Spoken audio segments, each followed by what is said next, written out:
try to give you a step-by-step process which you can utilize for solving the PMP question. Now, understand this thing. Even if you have 30 years of experience of project management, 40 years, or if you have only 3 years of experience of project management, solving question and learning them how to solve PMP question is simply the most important thing. So let's go with the template straightforward and let's see what are the best way that you can apply in solving the question. First of all, when you are solving the question, the step number one is to identify. Step number one is to identify that this question belongs to predictive environment or agile environment or hybrid environment. Waterfall, change driven. Okay, if I can put these two as the domain, predictive, agile, or hybrid environment. Once you have identified the questions, a lot of things get clarified. That is, scope is fixed, is time is fixed, all those things. Then, when you read the question, read the last line first. Read the last line first. Basically, it gives you the context. It gives you the context what the question is asking. The question is asking you what you will do next, what you should have done, what you are doing right now. Means the question goes to future, past, or present. Very important thing to understand. In 180 questions, you have 180 problems to solve. If the question is asking about what you will do, most probably risk is there. If your question is asking about what the problem has gone bad, this means the risk has occurred, there is an issue, you need to resolve that issue. Okay, so you need to resolve risk or issues, in other words, communication issue, stakeholder issues, resource issues, procurement, and all those things. And if the question actually says the issues has occurred, you update the issue log. A very important thing to understand, whenever the risk or issues occurred, this is a journey to follow. A risk has occurred, you will implement the risk response plan if it's identified, or you do the workaround if it is not identified. So once you implement the risk response plan, you update the risk register. Step number one. Once the risk has occurred, now it has converted into issue. You have updated the risk register. Now you will put that into issue log. You will update the issue log, close the issue. If the issue is closed, then you will update the lesson learn register and you will put all the lesson in lesson learn repository at the end. So would be the journey of risk or issue from start till end. So you have identified, now this answers a lot of questions. In addition to that, most of the time the question asks that the deliverables has been accepted. What you will do? You will hand over the deliverable. The quality team has checked the deliverable. This is verified deliverable. What is the next step? Then you would go to the accepted deliverable.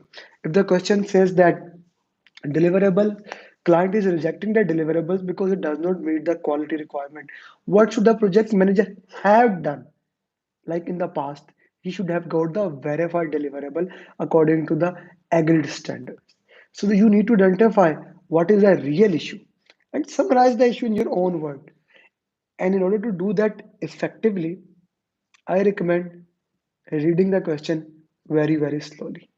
When you read the question slowly, your mind start giving you a bigger picture.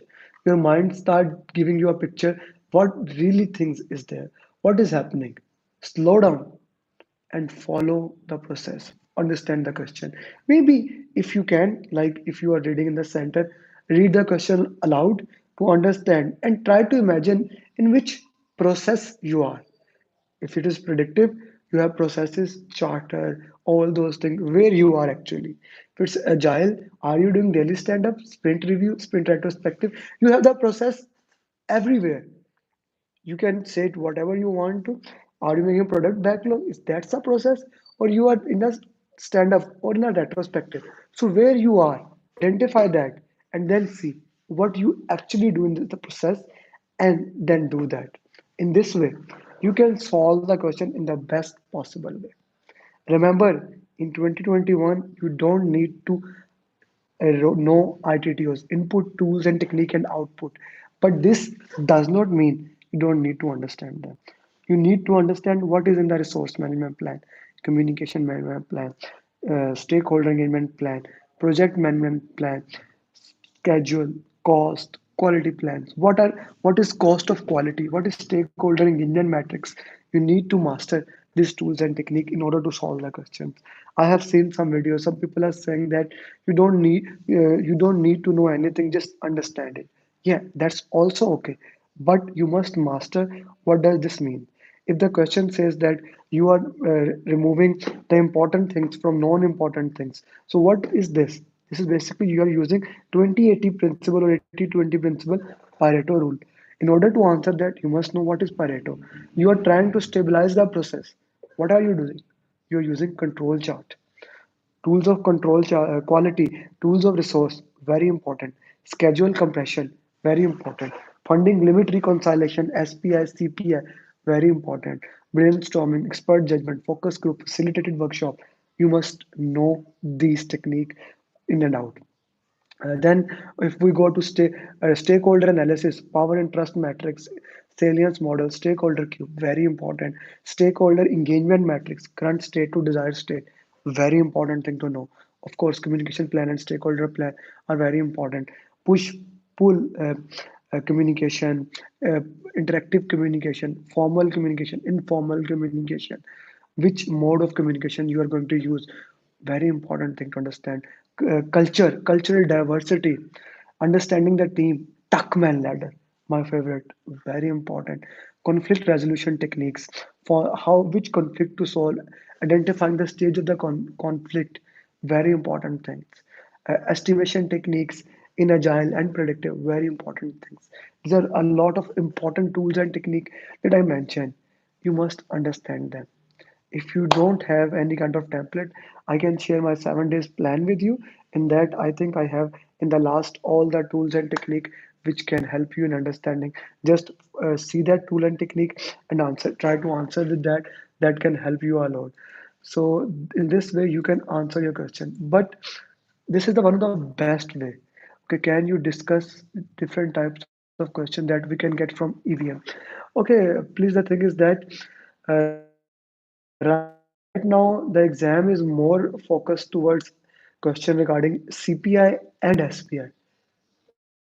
Like SCPI is greater than 1, CPI is less than 1, CPI is equal to 1, or cost variance, schedule variance. Exam is more towards these type of questions. But I would also like to say that two of my students received the question, identified two complete performance index, TCPI. So you must know also how to calculate TCPI. So CPI, SPI is the most important, then TCPI. I haven't seen anyone getting a question regarding anything else about undervalue in the exam. I hope I have answered the question. Okay. So in this way, you can master the complete question solving, understand the framework of the project manager, what is being asked, what is being done, right information, right time to right people, having right impact. That is okay. Now let me show you something. I hope that is visible. Now these are my group tools and techniques. I can share that with you. Now what is benchmarking? You must know. What is brainstorming, checklist, check sheet, focus group, interviews? You need to know these tools and technique. When you see the word, you must understand what does this mean. All these tools and technique. Okay, you must understand all these tools and technique and what does these tools and technique mean. If you can do that, a lot of things can solve and you can easily solve the question. Thank you very much and become a certified PMP. Once you clear the PMP, do let me know. I will love to share your journey with the audience so that they know how they can clear.